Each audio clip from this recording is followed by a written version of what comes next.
Hello, my name is Michelle Karn, and in this presentation, I'm going to synthesize the information found from my 50 sources for the annotated bibliography, with a focus on the correlation between empathy and diverse literature.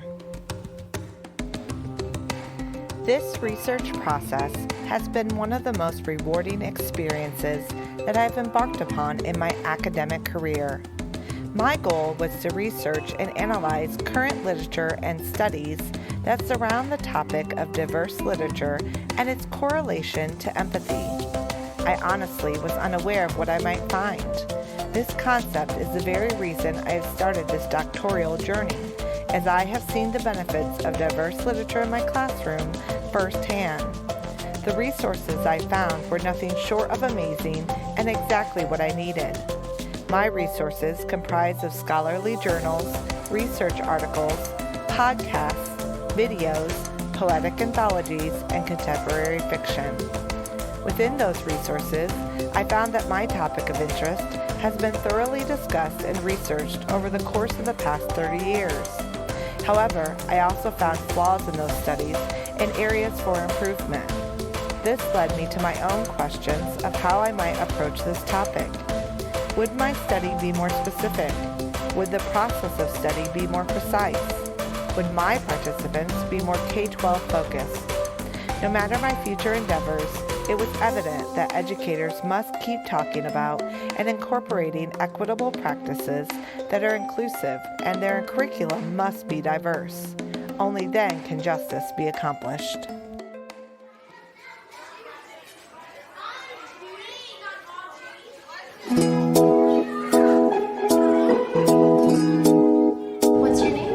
Parker Lee. I'm Charlotte Spencer. I'm Abby. Sam. Savannah. I want to be a graphic designer when I grow up. A children's physician. I want to be a ballerina, fashion designer, an artist, happy. Hi, I'm Matt De La Pena, and we need diverse books. I feel like I'm a living embodiment of why we need diverse books. Growing up, I wasn't a great student. I was what people call a reluctant reader. I felt like literature was a club that I didn't belong to. Like anybody else who isn't good at one thing, I found other things to get involved with. For me, it was sports. I was pretty good at basketball in particular. And because of basketball, I became the first De La Pena to go to college. Once I was at my university, I was introduced to one specific book that changed everything for me. It's called The Color Purple. And it was the first time I had ever had an emotional reaction to a book. It almost moved me to tears. And from that point on, I went in search of that feeling elsewhere. And I realized that books became my secret place to feel. From African American female authors, I found Hispanic authors. And from that point on, I felt like all I wanted to do was be a part of the world of literature. It doesn't matter if you're African American, Asian, disabled, part of the LGBTQ community. We all need to see ourselves in books, because if we don't see ourselves in books, we may not feel as connected to the human experience, the story of all of us. At the same time, books are more than mirrors. They're also windows. I've always believed that reading is the ultimate form of empathy. Yes, we'd love to find ourselves in books and read about ourselves and our own experiences, but it's also important to read about people who aren't like us. It's only then that we'll have a full understanding of the world around us. Hi, my name is John Green, and we need diverse books. I think we need diverse books because we need to reflect the reality of our communities, and that reality is a very diverse one. One of the magical things about reading to me is that it helps me to imagine the life outside of myself. These books give all readers a glimpse into a culture that they might not be familiar with. I was a huge reader when I was a kid, but I didn't see a lot of myself in the books that I was reading. I remember in my later teens running across a book called Blood Brothers by Stephen Barnes. That was pretty much the time when I saw something that really made me feel like I was seeing a piece of myself in the work. I'm trying to think of when I was a kid what the most sort of diverse book was that I read, and I'm having a hard time thinking of it, which is, I think, in a way what underscores the entire campaign. I didn't know Black women could write books, and I didn't know why I didn't know this. I don't want my children to grow up like me, not having read anybody that looks like When that. you read, you're reading to discover the essential truths in life. Everybody should be able to go into a bookstore or a library and look at the shelves and be able to see themselves looking back. So now you know why our Diverse Books campaign is so important. If we can reach our campaign goal, this will just be the beginning of us putting diverse books into the hands of young readers. Giving children diverse books and getting them into reading in general will open up so many doors for them. And I know, because that's what Diverse Books did for me. Join us. Donate and share this message so the story of all of us becomes everyone's story. Intersectionality in literature is when you have characters with multiple identity markers in diverse literature. These markers could include, but are not limited to, gender, race, disability, sexuality, socioeconomic class, family structure, and topics of social significance such as homelessness, incarceration, immigrant and refugee status, and more.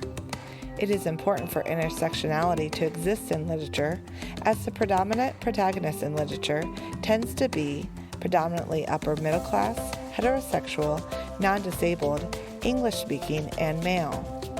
When diverse populations aren't represented in literature, it can lead to a child's diminished sense of self-worth, identity erasure, ignorance of identity, and negative impacts of representation. One study conducted by psychology students John Stansfield and Louise Bunce examined the way literature can create empathy and impact behavior. They analyzed how reading fiction can transform readers into narratives that evoke feelings of compassion towards a character's situation. The focus was on cognitive and affective empathy. Cognitive meaning how well an individual can conceptualize the feelings of others, and affective meaning an individual's ability to actually replicate the feelings of others.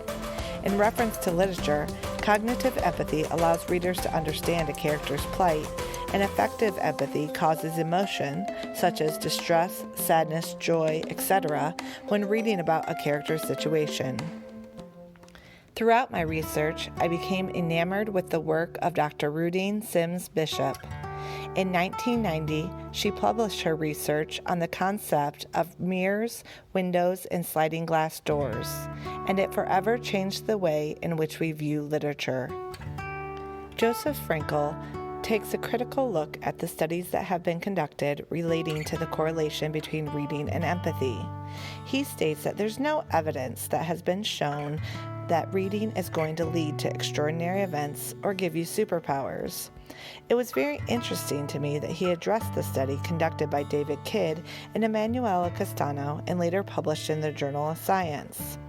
Talia Goldstein of Pace University criticized the study and their use of the RMET, the Reading the Mind and the Eyes assessment, used in the study. It is considered a poor assessment to use, but it is the only one that is currently being used to understand the correlation of empathy in literature and the theory of mind concept.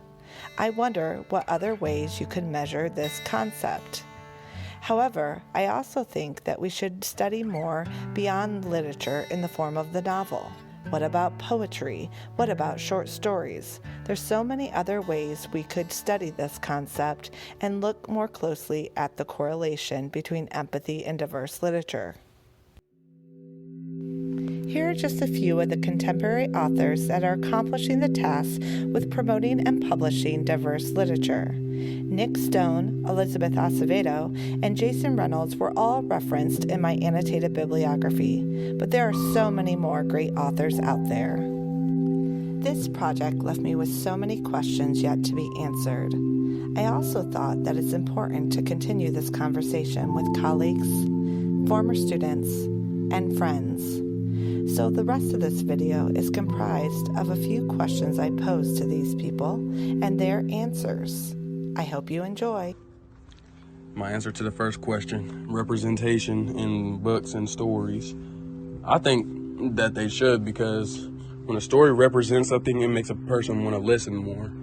Like if something is going on in that person's life and something is representing it, or not even really representing it, like happening the same way something would happen, like that's similar to somebody else's life, and that makes them want to listen more, that makes them want to read more. I know it made me want to read a lot more when I was not listen, but read the Bluford High books. A lot of stuff just happened, and it was like, man, that was a lot to take in, but there's like, sounds like something that would actually happen, like where I'm at and where I'm from. So I'm like, it's interesting to see what books that have representation can do to people, especially somebody who doesn't like reading. Let's see, I just turned 40 this year, so I went to school during like the 90s, early 90s. And the two books, there weren't really a lot of books that featured black women or little black girls in them. I remember two. I remember the American Girl series of books. There was only one black girl, and I believe her name was Addie, maybe. And that one black girl, of course, used to be a slave. I feel like in the story she didn't know when her birthday was. So I think the story was kind of centered around that, and then some of the racism that she experienced in that time. And then the Babysitters Club, which was also very popular. There was, of course, an array of characters, but there was always one black girl. So a lot of when I was growing up, it seemed like if there was a group of women, it typically was one black girl, and then there were tons, like there may have been one white girl with red hair, there might have been an Asian girl, there was, of course, a blonde-haired girl, so there wasn't a lot. I feel like now the world is a lot more diverse in trying to, like I know in the library there was like a very small section of books that were either written by black authors or maybe featured here and there a black character, but it was usually always just one. And I feel like now, I have 3 children, so my oldest just graduated high school. She's 18. I have a 9-year-old daughter and I have a 4-year-old son. I feel like when I go to the grocery stores now, and of course in the past few years, there tends to be a lot more in terms of black dolls. Like we have some with kinky hair, they might have some that have braids, so that is nice to see. But of course we're in a different time where there's a whole other, like with the transgenders, like there's been a lot of LGBTQ, I'm not sure with all the letters, so don't quote me on that. There are other areas that I feel like the world needs to focus on. Not saying that blacks are still not an issue, but I do feel like there needs to be a lot more diversity. Not only, this follows to the first question, with just on social media, because I feel like in the world that we live in, social media is literally the main source of knowledge that a lot of the kids and a lot of our youth period tends to go to. And I feel like in schools they don't really talk about, like when I was growing up as well, there wasn't a lot of talk about children with disabilities. They were segregated to one classroom all by themselves. Everybody was kind of thrown together, and I always thought that was kind of weird, but my mom always sat us down and talked to us about, Down syndrome, people in wheelchairs, people that had been, like in accidents and might have been disfigured. My mom was very open with us, and she taught us to love everybody. Growing up, did I ever read books where characters looked like me? Where characters looked like me? Yes, 100%. Almost every book. But where characters loved like me? No. And I think that's just as important as looking like them. Growing up, did I ever have any characters in a book that looked like me?